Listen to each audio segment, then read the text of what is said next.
Hello and welcome back to Authentic On Air with Bruce Alexander. I'm your host, Bruce Alexander, and I am here today with Dr. Alondra Rogers. And I'm going to have Dr. Rogers tell us exactly who it is, or who she is and what it is she does. Thank you so much for being here, Dr. Rogers. Tell us a little bit about yourself. Hi, thanks for having me, Bruce. You can just call me Alondra. I am a social worker and I'm an autism consultant. I also write books. I am an autistic and ADHD woman. I'm late diagnosed, and I'm also a mom of a non-speaking autistic girl.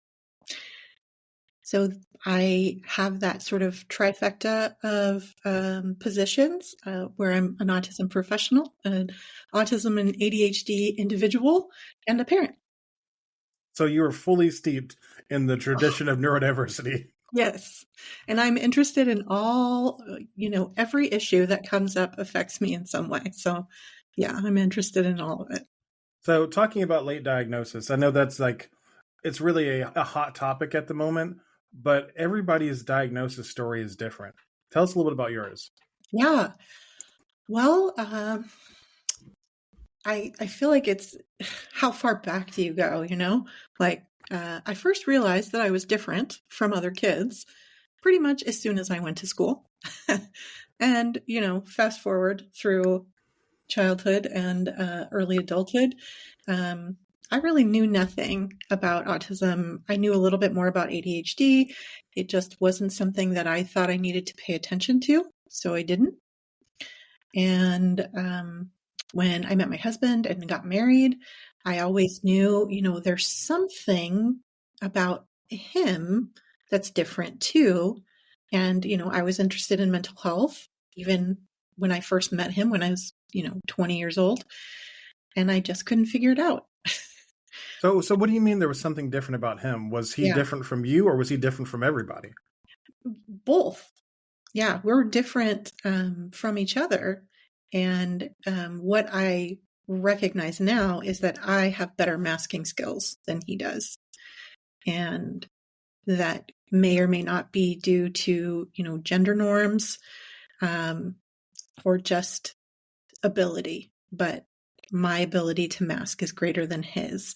So, in college and going after college to look for jobs, he had such a hard time with social aspects of everything, not just socializing, but like going to a job interview and knowing how to put on that mask of a job interview that I everybody does, but everybody does a little bit different. And he really did not do that successfully. Mm-hmm. So trying to teach him what I realized I was trying to teach him how to mask. So many, many years go by. And when we have our child, I noticed that there are differences about her too. And she had a developmental regression. So that's less common for autistic kids. Most kids have delays.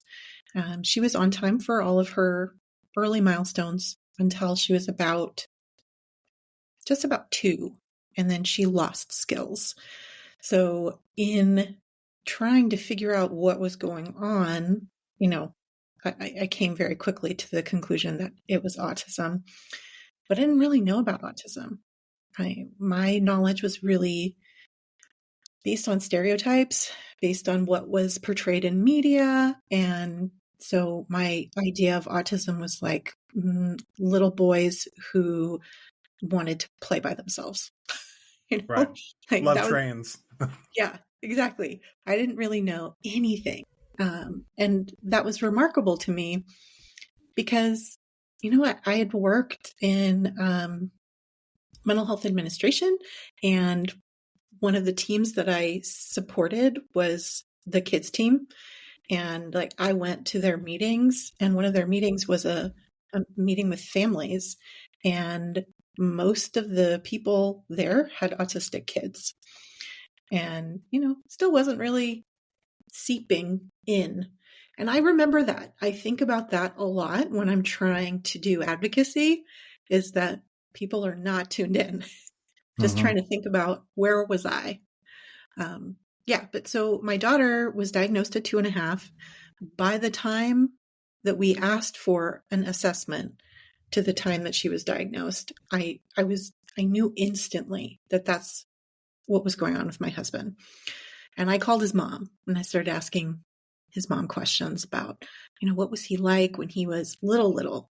And suddenly, she told me things that she'd never told me before. Oh, he didn't talk at all until he was 3. He didn't say a word. And then all of a sudden he was speaking in complete sentences. His very first words were, "I want more Kool-Aid, please." That was the very first thing he ever said. And I was like, oh, check box. And, he would run away from school and go home in the middle of the day. So, eloping. And he ran away at Disneyland, these kinds of stories. And some of those stories are similar to mine. I was an eloper. We lived in kind of a bad part of town outside LA. And I was that was in the 80s. So I don't know how things work now in California, but the very nice gang members would bring me home. Oh, wow. Very nice gang members. Because I would run to the park and they knew who I was. So they'd bring me home to my parents who didn't even know I was gone. But yeah, so through the process of my daughter being assessed and diagnosed, immediately I was like, okay, he fits the stereotype, but I didn't really know what the stereotype was. Mm-hmm. And it took me probably, I'd say 6 months longer to be turning that view onto myself. And, suddenly the things that I thought I was and the things I had been diagnosed with didn't make any sense anymore. Mm-hmm. Wait a second. Okay. Yeah, I have anxiety. I've been diagnosed with depression, but I don't really have stereotypical depression. They just didn't know what they were looking at. And I think that happens a lot. So in your practice, do you see a lot of this comparative diagnosis? People looking at their spouses and their children and it being a mirror that eventually brings it back to them? Yeah. And, people who are other than male tend to have a different experience too. So women, but also people who have gender diversity, their path to diagnosis or self-diagnosis, either one, is often longer and has more detours on it. But definitely people who are in my position, late diagnosed women tend to have come to that in a similar way. Not exclusively, but a lot of parents have their kids diagnosed and are like, oh, wait a second. That is me too. And some are having the assessors turn to them and say, you might want to get assessed yourself. Especially when you start saying things, well, yeah, she does this or he does that, but I did that too. It doesn't seem that strange. And so last time we spoke, we kind of talked about how whenever you actually went to diagnose, you had a major frustration in getting it done. Can you talk a little bit about that? Yeah, of course. So at the time, this will try to make it meaningful. At the time, my husband was active duty military. So our medical team was, some of them were also active duty, some of them were civilians, but there's just a different culture in the military community that I think I would have had a different experience if I had gone to a civilian doctor first, but I didn't have that opportunity. My doctor was uniformed. I think he was a major. I don't know. Something like that. Major? Yeah. I'm going to pretend like I know. And so I told him, it's like, my daughter's been diagnosed and I now realize that I have all of these unexplained symptoms and experiences that make me think I need to be assessed for autism. And he looked at his nurse and was like, okay. And they brought in the clinic's embedded social worker. I told her the same thing. And then she went out in the hall and conferred with the doctor. And they, instead of sending me to a psychologist to get an assessment like I asked for, they wanted me to see a therapist first. So they sent me to a social worker. And I was like, well, that's great. I was in social work school at the time. So I was doing therapy for soldiers. And I thought, it's just part of the work to also be going to therapy yourself. So it's like, this will be great. I'll go in, I'll tell her I need my assessment, and then we can talk about other things. She'll give me my referral. And the first thing that she said to me when I got to that part of my story is, hey, I think I might be autistic and I'd like to get assessed, is she said, you can't be autistic because you're making eye contact with me. And, first, that's a huge stereotype. A lot of autistic people have the ability to make eye contact. But the thing about me is that I actually have pretty limited eye contact. I make eye contact with people that I'm close to, or strangely, when I'm very angry, I'll make eye contact. But usually, I don't look at people's eyes. I usually look at their mouths. And there's, I think, two reasons for that. One, I avoid the discomfort of looking at their eyes, but I also have auditory processing issues. So looking at their mouths helps me hear what they're saying. And so I told her, I understand that it might look like I'm making eye contact, but I'm actually looking at your mouth. And she argued with me about it. She's like, no, you're looking at my eyes. Like, I'm looking at your face. I guess that's close enough. I did not get a referral from those people. I had to come back to it when I got a new doctor. So to pause in the story right there, this ability to make eye contact, from what I've learned myself, is we are predisposed as autistic and ADHD people to certain things. We are not necessarily completely obfuscated from anything. We might have challenge. I had a challenge to make eye contact through, sometimes it's masking and sometimes it's through gaining new skills. It's I wanted to be able to control the eye contact game. So I learned to get better at it. I learned to part of it was not staring at their eyes all the time, but also like you said, looking at their mouth, looking at the general part of their face, not looking over here to have a conversation, because I wanted to be taken seriously in conversation. So I learned to level up that skill. Do you think that is often misconstrued as masking because you're learning to improve how you communicate?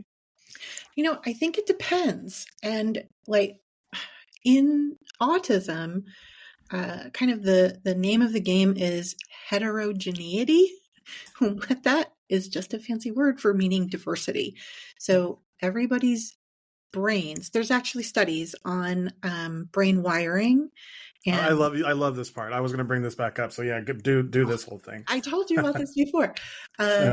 So our brains, let me start over. Neurotypical people's brains are generally all very similar. They function the same, and on functional MRIs, where they watch how your brain is communicating, neurotypical people's brains all look the same. Autistic people's brains all look different from neurotypicals and from each other.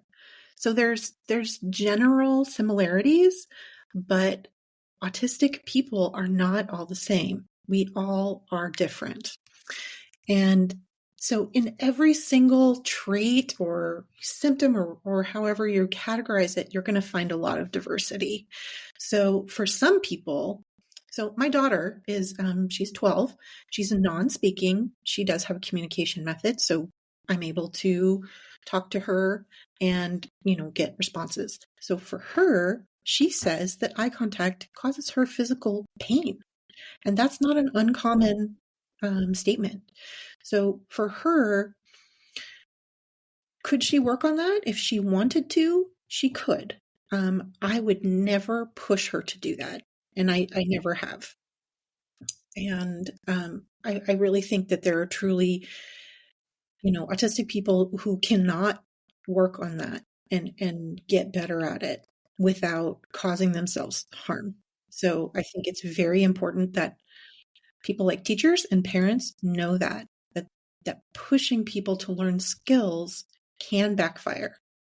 If that's not a skill they want to learn, if that's not something that they can do, just expecting that they're going to be able to do it can actually backfire and cause harm, cause trauma, and that's another bit of research on autistic people in particular, as well as ADHD people, is that we're all more prone to experience events as traumatic and experience more trauma,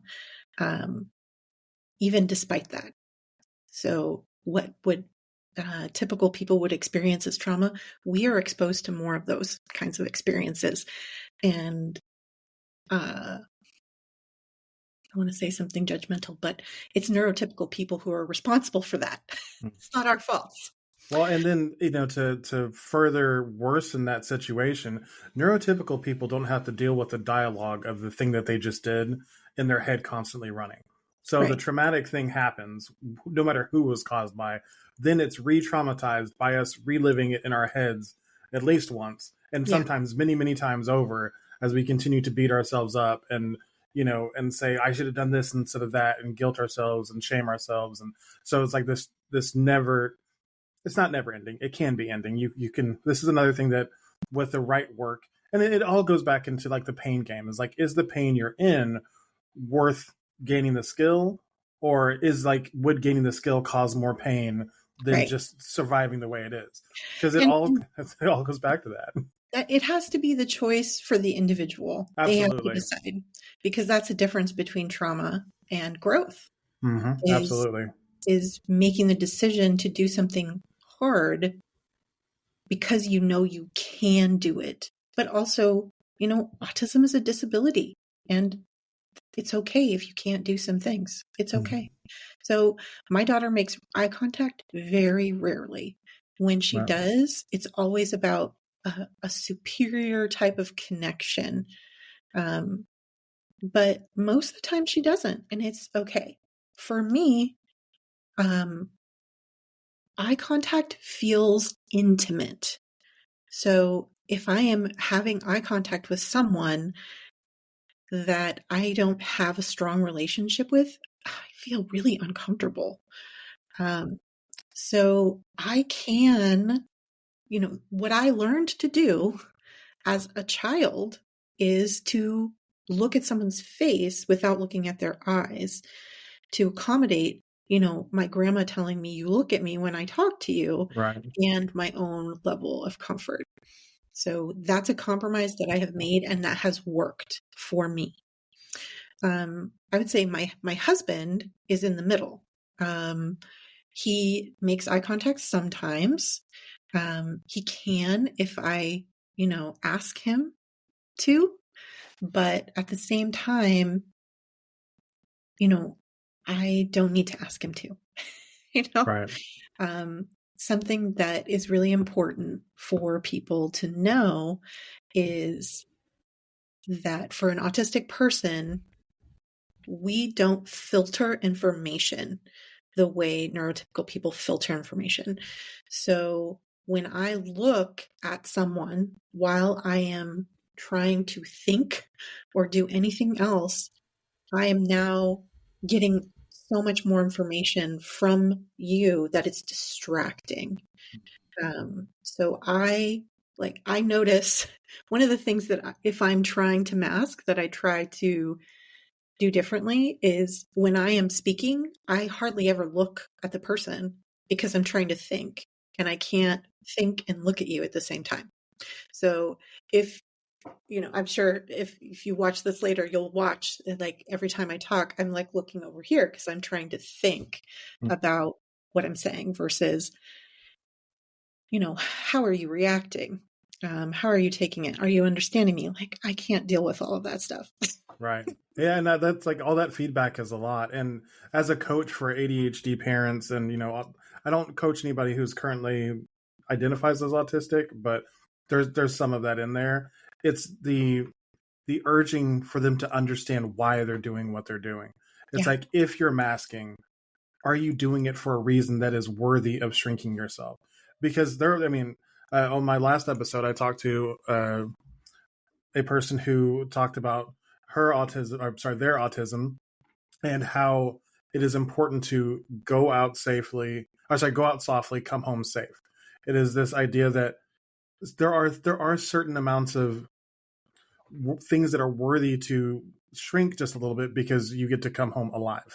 Like, showing up all the time as yourself does not always equate to safety for everyone. Exactly. I am a large man who is imposing. I can get away with being fully myself most of the time and not feeling intimidated. That's not the same for everybody else. So I choose not to mask to hardly any degree. There are skills that I've decided I want to have. It's not like me trying to make more eye contact when it feels comfortable. It's not me trying to act like a neurotypical. It is something that I decided, like, I feel like that makes me feel more seen and valued in a conversation.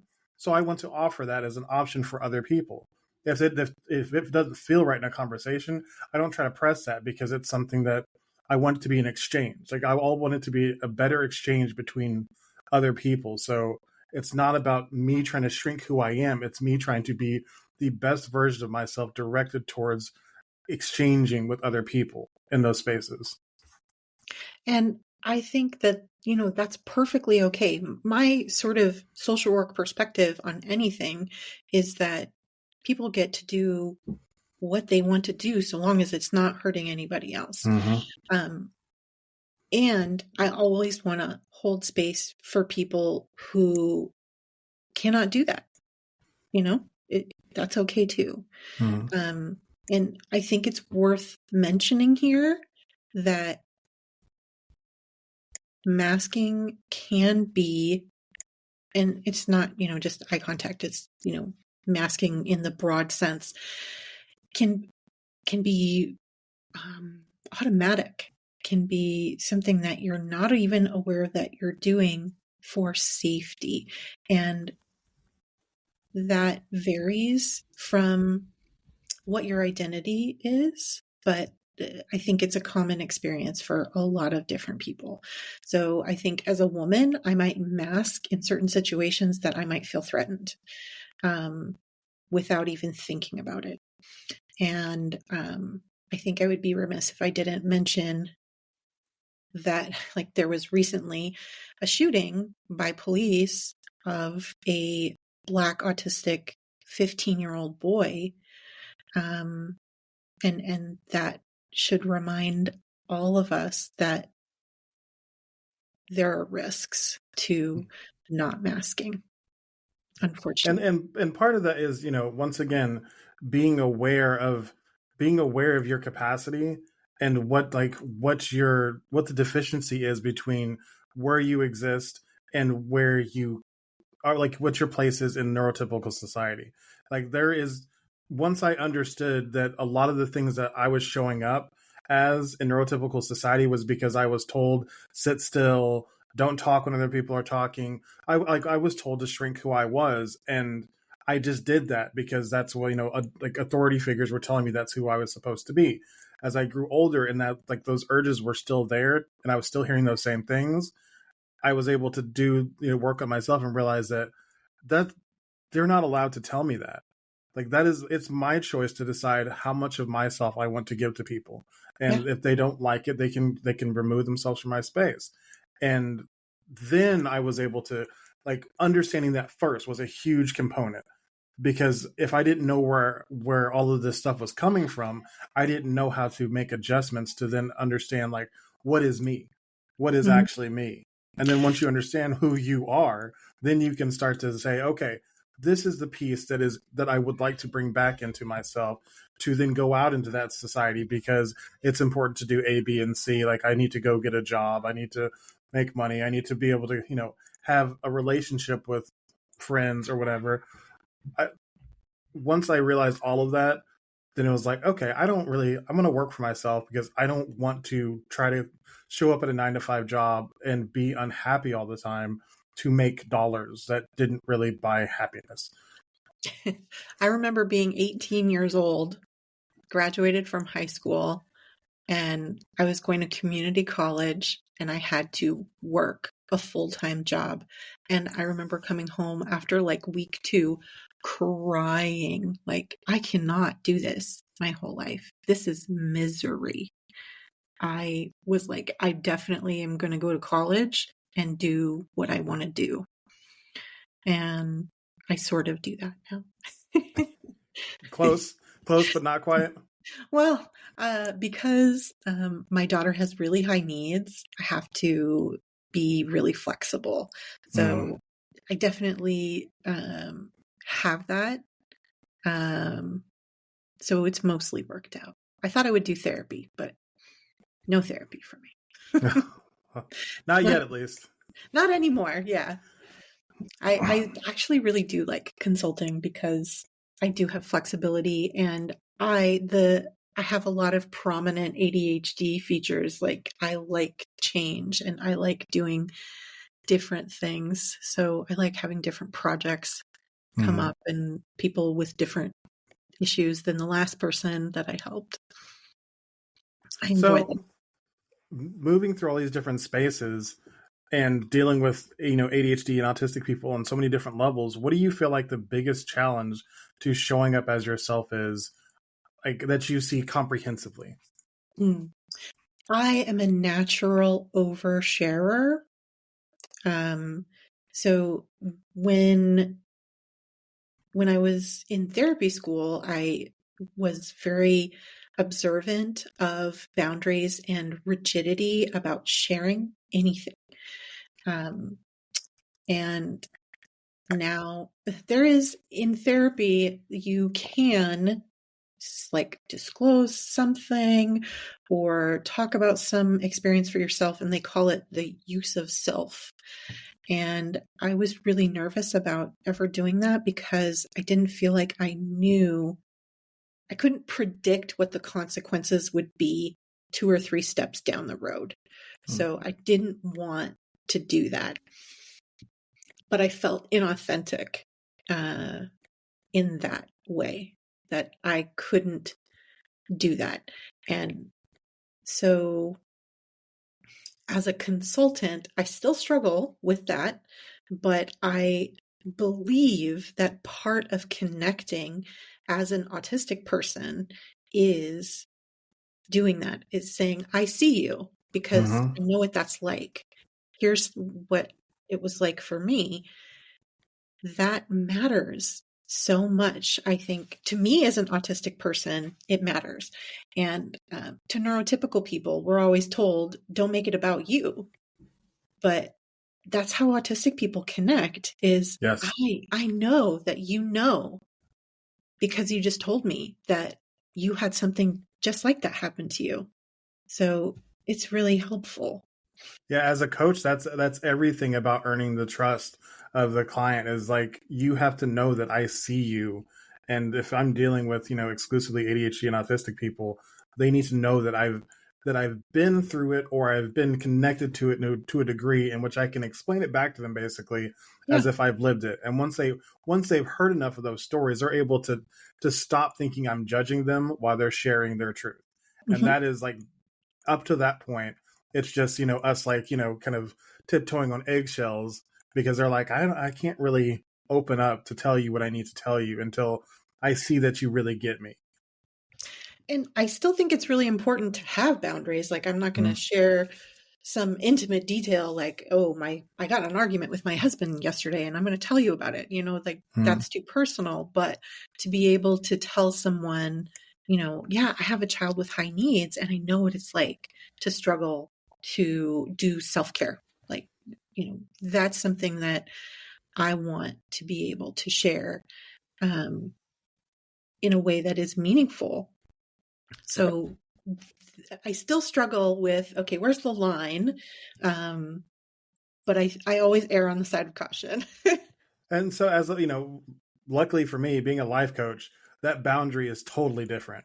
It's like I like very much my life is an open book. It's like this is something I'm struggling with because they come to me because I'm able to struggle with these things openly and able to have the conversations that get me out of those situations. And if I'm this person who never struggles, then I never have the testimony to offer them with those Yeah. struggles. And that's, and that's very different. You've got degrees to offer. You have Yeah. got like, years and years of training. I've got years and years of experience of just living and fucking up. Like that is what it's like. I'm bringing you all of my, all of my testimonies of just messing things up, and they're all yours to read through and share. And I think the life coaches who I'm not going to say they might be successful, but who aren't doing good work are the ones who are trying to do therapy with a life coach experience. Mm-hmm. Like you can't do it. You're not a therapist. You're not a doctor. If you are, and if you're trying to do the opposite as a therapist, be careful. Like because that boundary gets very confusing if you're sharing like all of your personal shit and experiences and trying to stick to the formulaic logic that exists in the therapy world. It's going to get really, really dicey. It's not, it doesn't work that way. Like therapy does not allow that, because the supreme rule of therapy is that you are there for that person, and the boundary is very thick. The boundary between you and me, if you're my client, is really, really thick.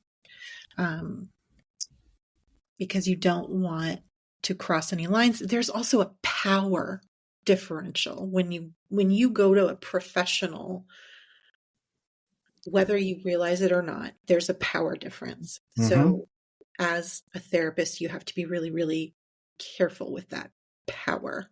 So you don't want as soon as you hire a therapist, you are deferring, you're deferring the entrance into your mind. Like there's no earning it. Like soon as you book the appointment, you have already deferred to let this person into your mind and start poking around. So if they then were to shrink that boundary and to that's how inappropriate relationships happen in that world. Exactly. And that's a really true issue. Even, everyone thinks about romantic relationships or sexual relationships as being the big problem. That's a problem too. But there are the line of friendship or dual relationships is what they call them. But yeah, if you stop being my client, we can be friends. You can't ever do that. You can't ever undo the relationship that you had first. So, man, that sounds so does that hurt? Oh,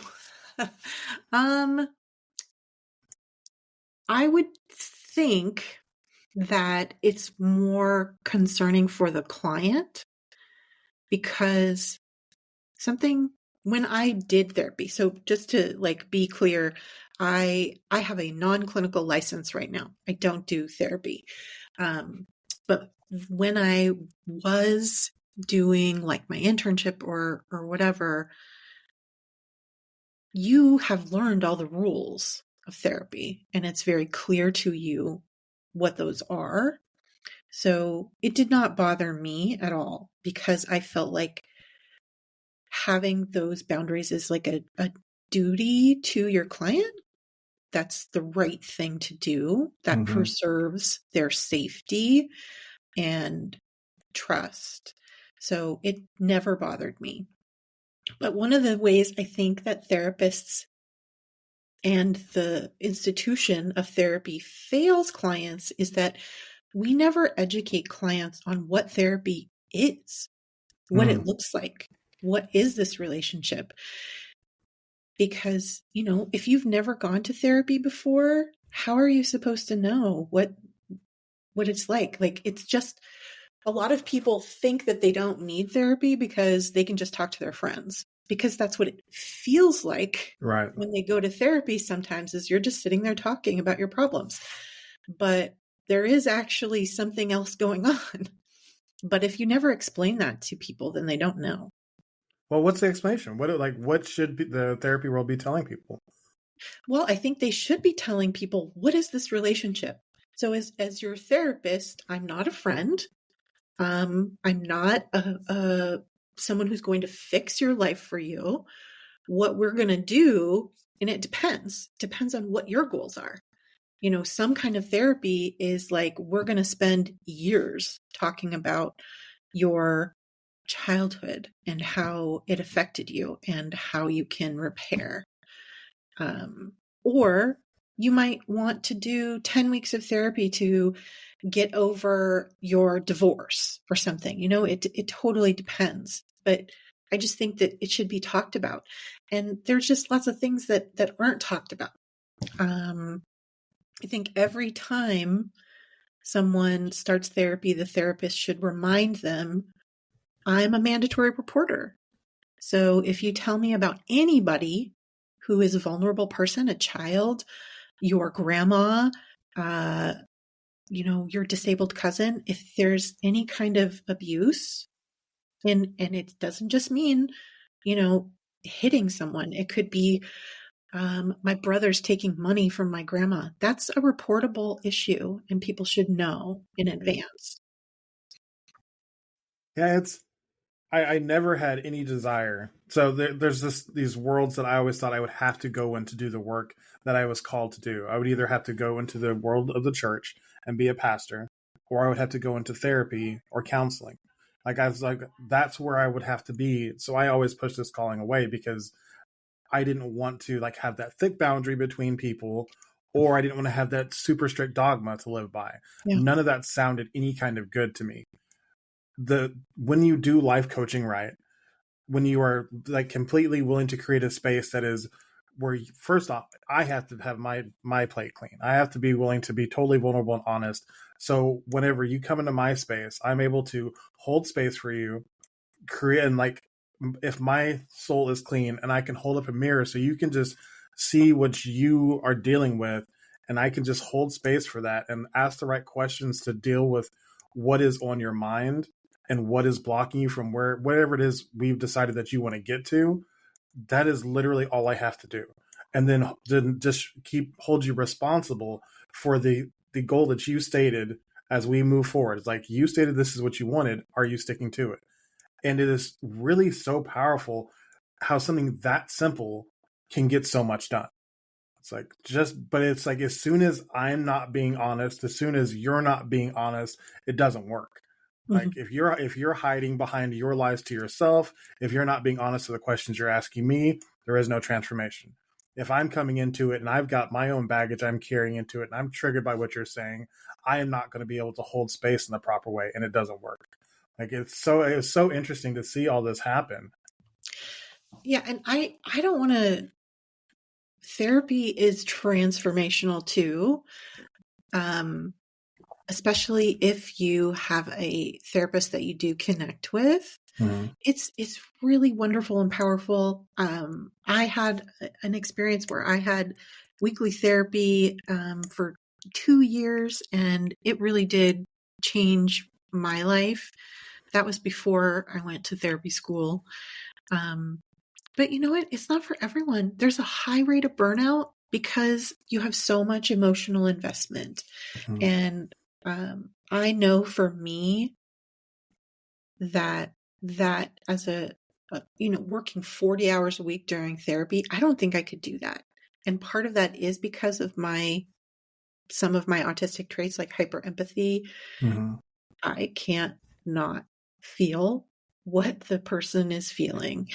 So that makes me want to ask the question again, like, how were you okay with that thick boundary between you and them when you're feeling hyper empathetic for them going through a struggle? How did you survive that? It's hard. The way that I managed it was to really use the tools that I was given in school and in my training.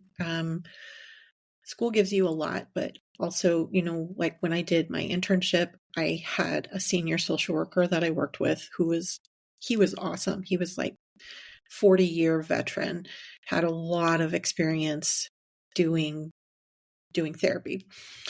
Being able to tune myself. I don't even know how to explain this. Tune myself wholly to the other person. So I would hear my own sort of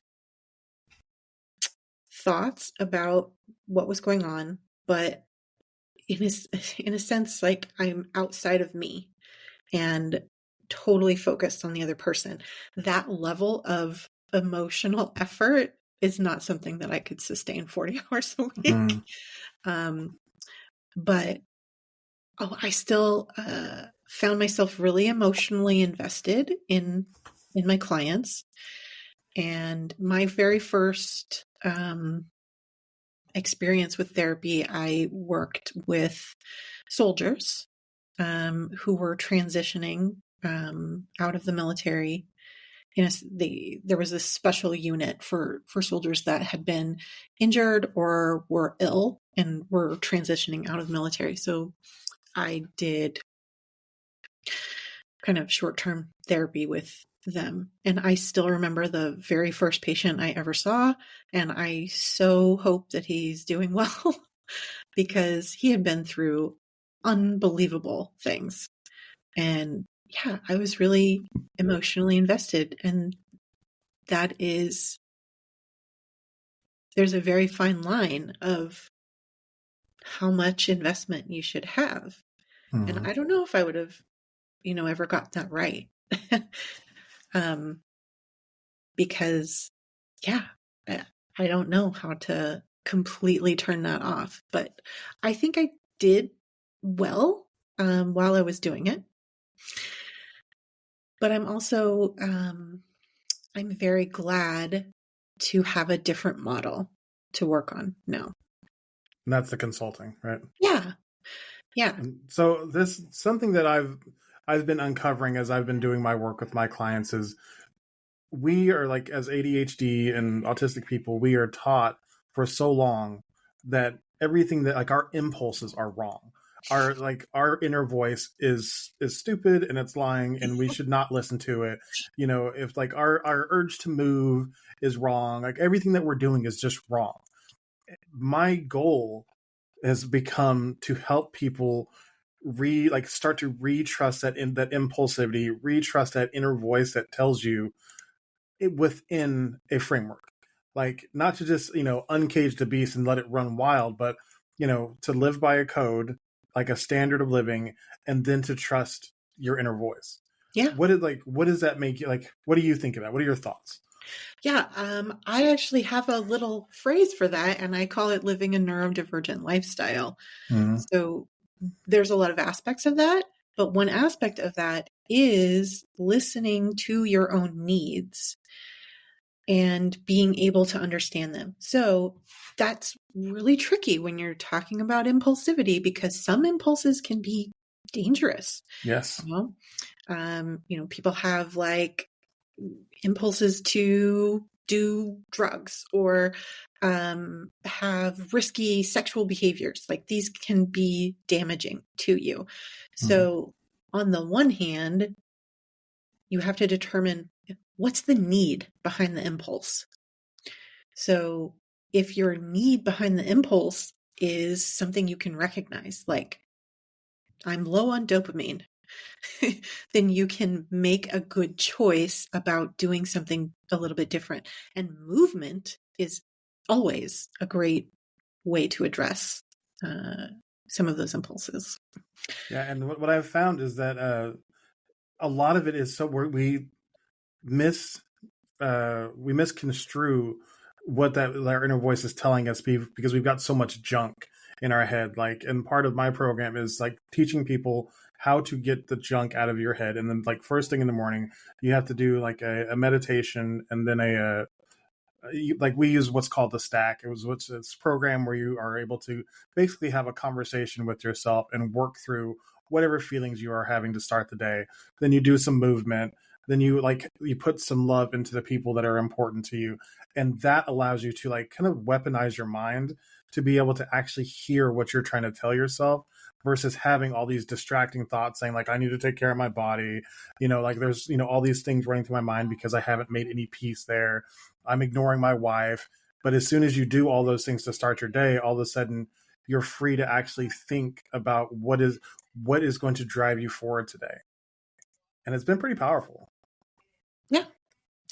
I think that's good advice. If you take the time to, just have some mindfulness instead of reacting to everything, is taking the time to actually consider where you are and what you want to do. Yeah.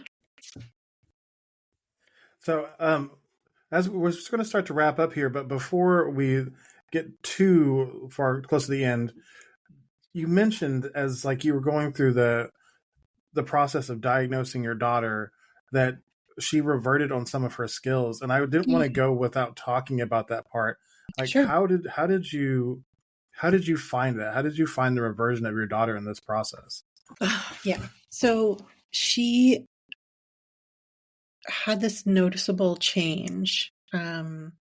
And it's less common, but it's not uncommon for autistic kids to have this similar experience.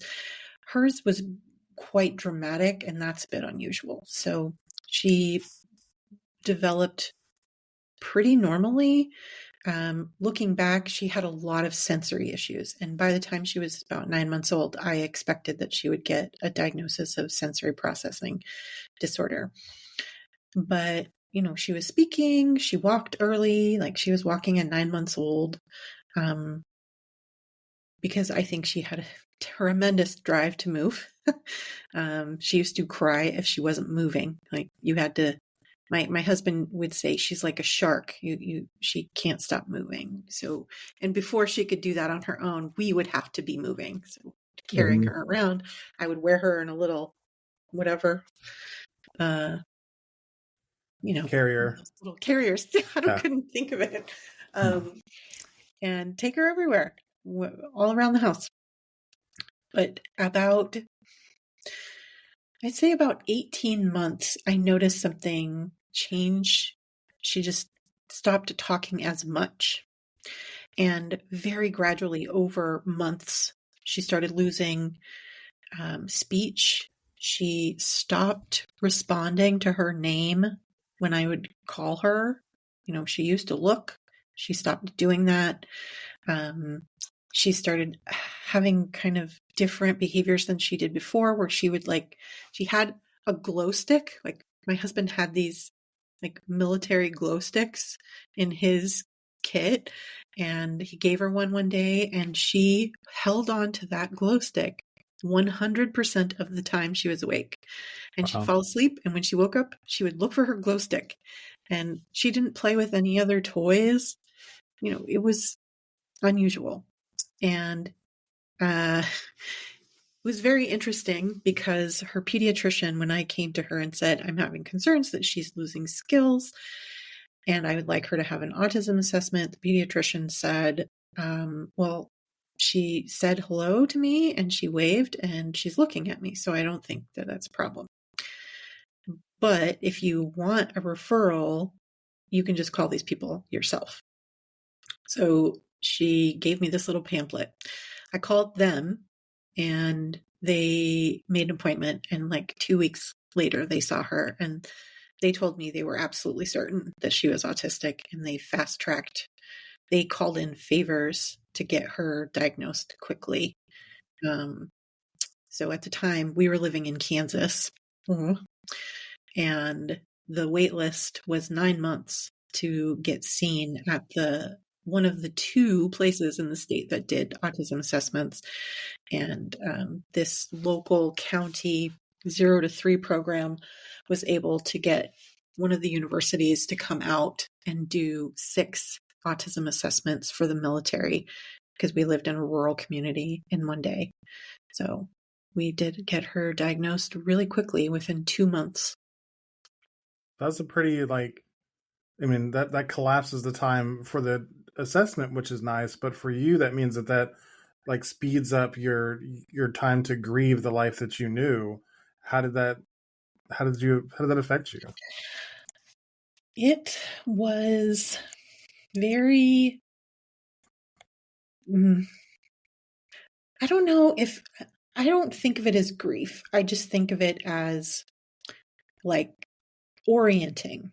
I had to reorient myself to what the world actually was for us. Yeah, I had expectations. I thought she would go to ballet class and, read aloud to me and do all of these things that were different.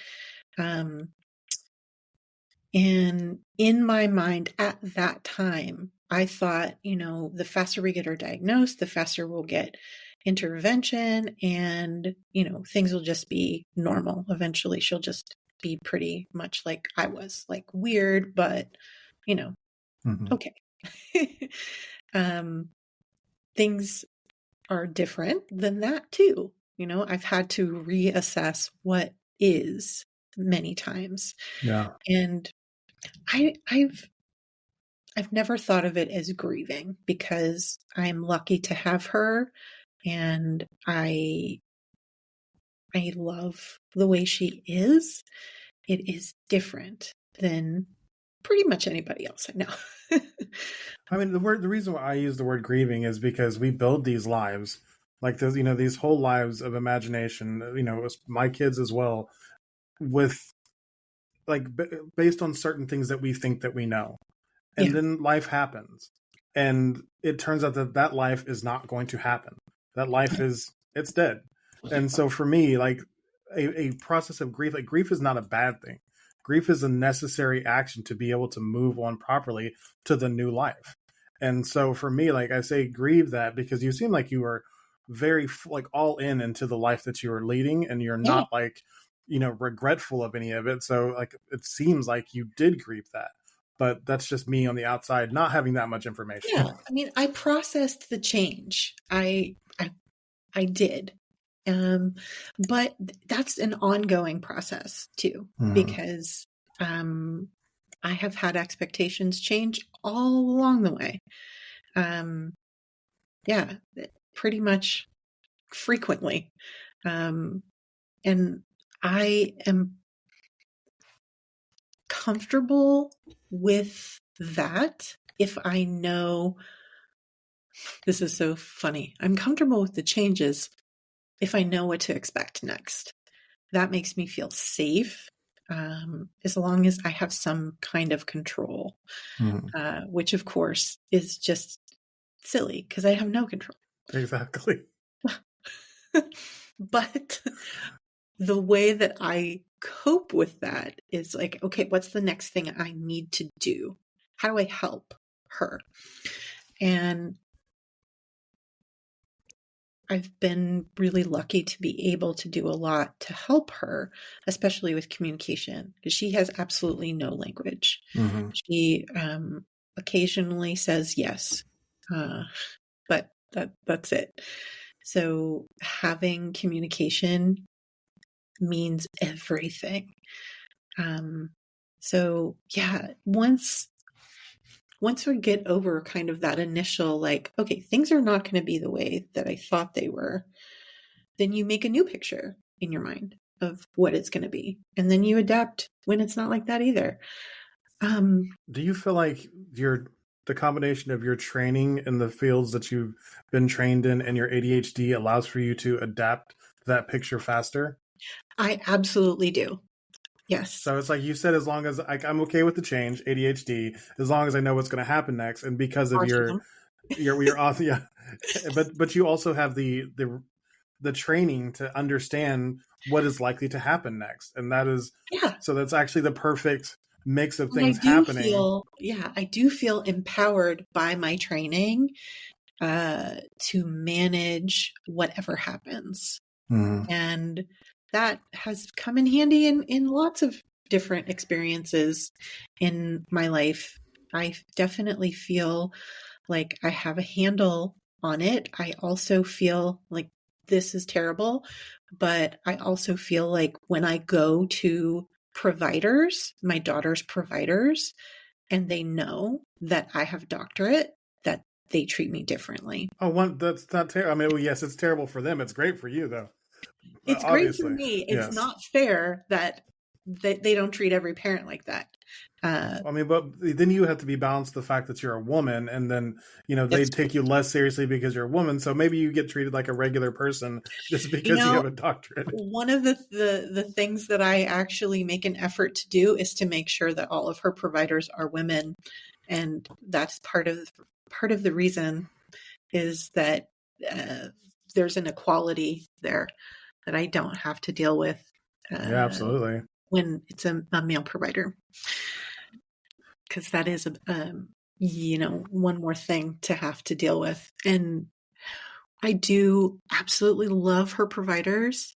We've like I said, we were in the military, so we had a lot of different ones for her first 8 years, and the last 4 years when my husband has been out, it has been so nice. I just get no pushback.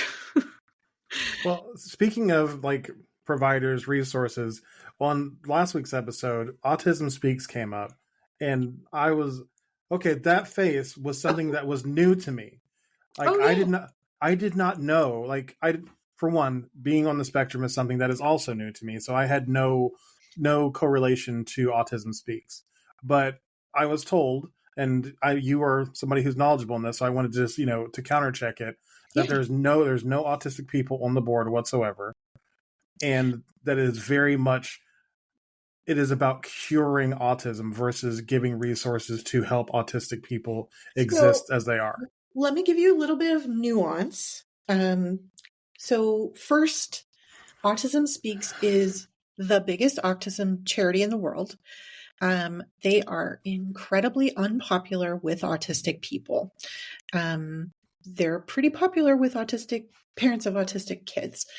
The reason that they are unpopular with autistic people is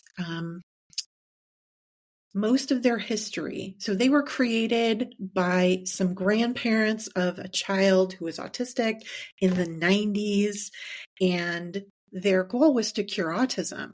So that was their mission for most of their existence. And a lot of their PR really painted autism as a tragedy and autistic people as a burden without, I mean, not directly meaning to do Right. that, but that was the result. And at one point, they did have a couple of autistic people on their board, and those people resigned. And I think that they do have a couple of autistic people that I don't think they're on their board of directors, but there are a couple of autistic people that do work with them now. But their history has done a lot of harm, and they've really tried to adapt to the interpretations that most people have had of them, most autistic people. They have tried to make some changes, but their budget is still reflective of their values, and they don't really provide any help for autistic adults or children. They mainly are devoting money to research and causation. They're Yeah. still invested in curing, whether or not they say they are. So I would say, you know what, they create a lot of resources, and some of them are okay. Some of them I don't particularly like. I never recommend them because they're a mixed bag.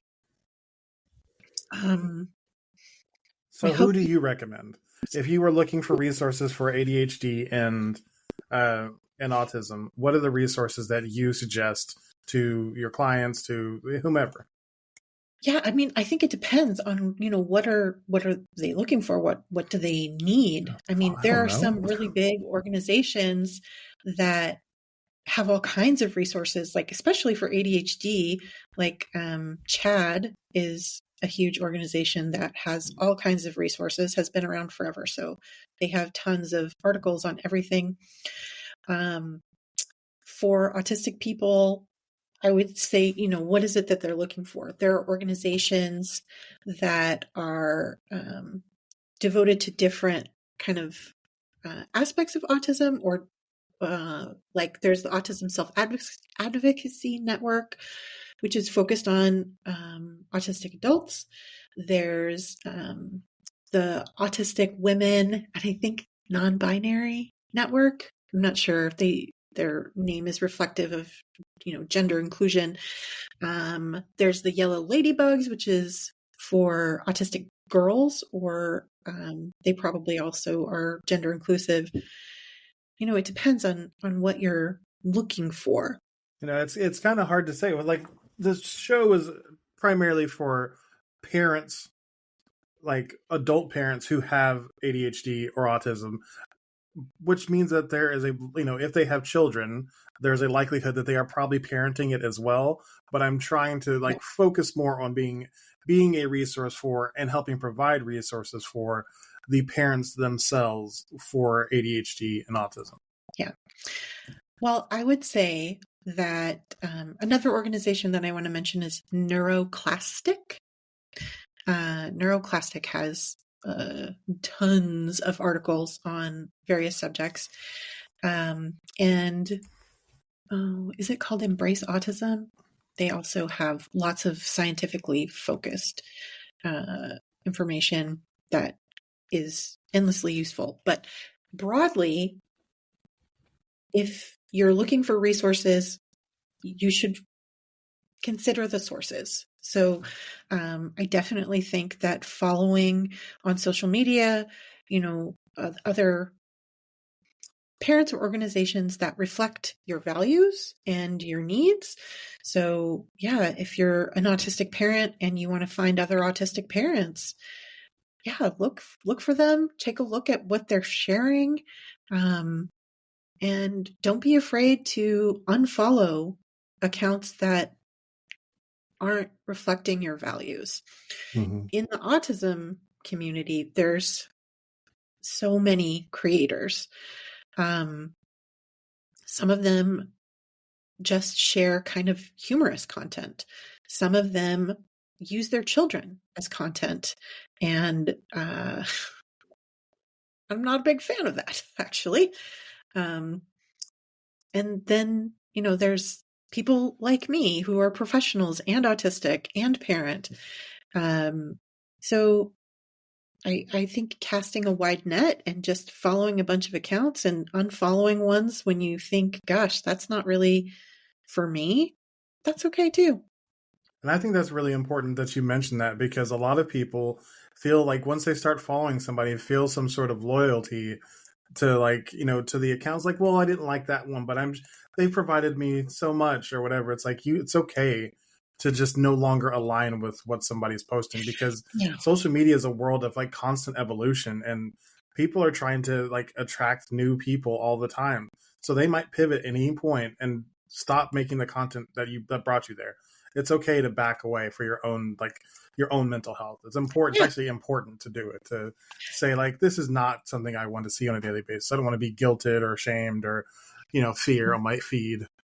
Yeah, for me, I not too long ago, I just started unfollowing accounts that featured their young children without any protection of their privacy. Mm-hmm. Because I'm uncomfortable with that. And there's an account that I really like. Oh, his name is Shaden. I can't remember what the name of the account is, but he is he's an older child. He's 12 or 13. And this is something he does with his mom. He presents himself and he talks about topics that are important to him. That's the kind of content that I think is awesome. Yeah. He is a self-advocate and he is sharing his experience. He's not being, he's not a product that is being created by the parent and saying, whatever the parent wants to say. And there are a lot of great parent content creators that also are protective of their children's identities. They don't show their names. They, hide their faces or, cover it up or something.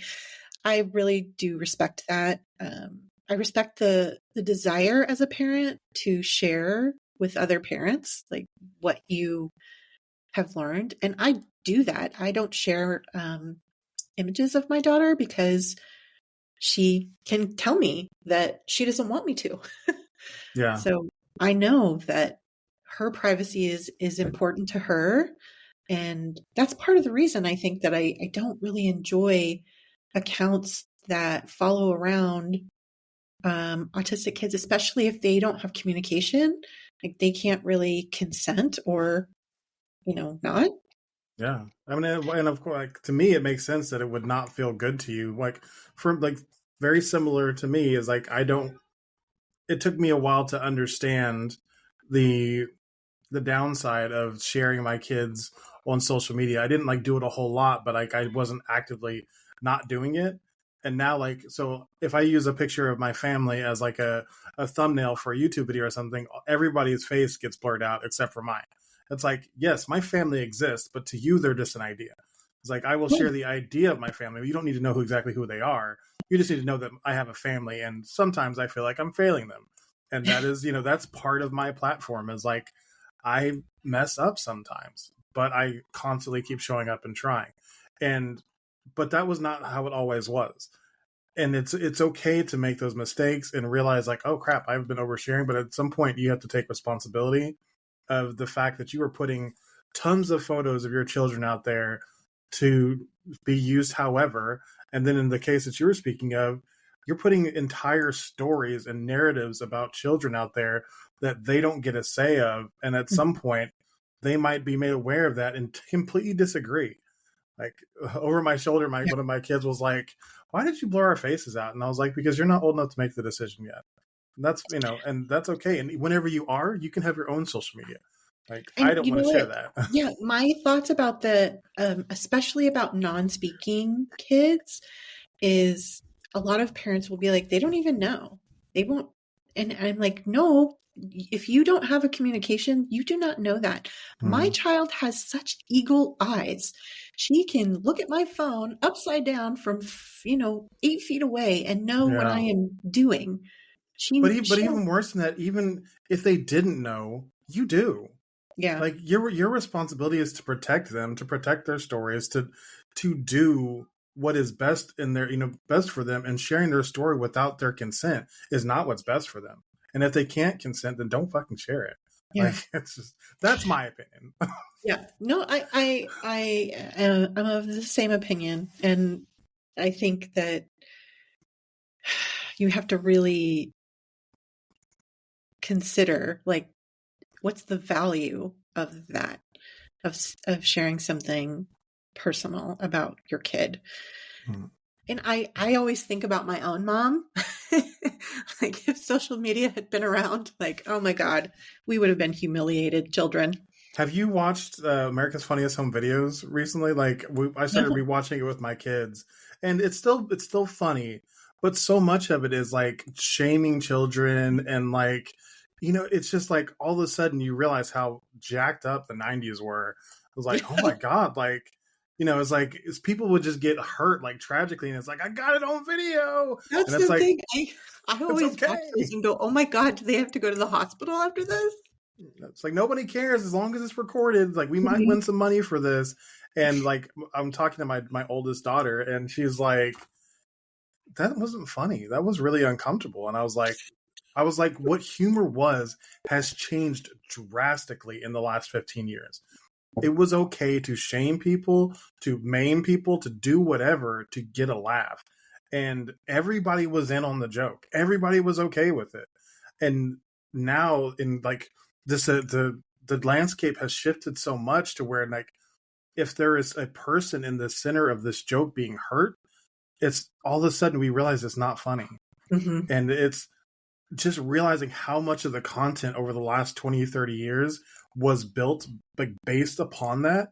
Like I go back, try to share an old movie with my kids, and I was like, this is so cringy, because that's what it was based off of, is like making laughs off of the backs of other people. And it was like, oh man, I got to reassess sharing some of this stuff. I have to rewatch it first.